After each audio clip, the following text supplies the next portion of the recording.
Is the sky blue because of the ocean? This is a popular thought among children, but it couldn't be farther from the truth. In fact, the sky isn't blue due to the fact that it mirrors the sea. Instead, the sky's color simply depends on the amount of light coming from the sunlight as well as the atmosphere.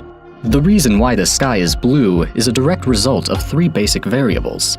The light from the sun is made out of different colors: red, orange, yellow, green, blue, purple.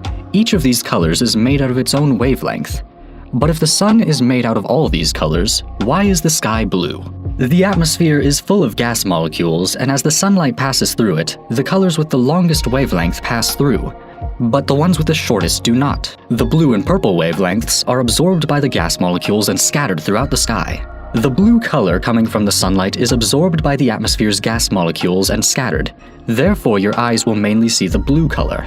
During dawn, dusk, moonrise, and moonset, the light coming from the sun itself needs to go through gigantic measures of air. While the blue light gets distributed more evenly, the red light disperses considerably less over the planet. Yet, additionally, the light from the region of the sun and moon hits the climate and dissipates only once prior to arriving at our eyes. Why is the sky blue and not violet? Both blue and violet wavelengths coming from the sunlight are absorbed by the atmosphere's gas molecules.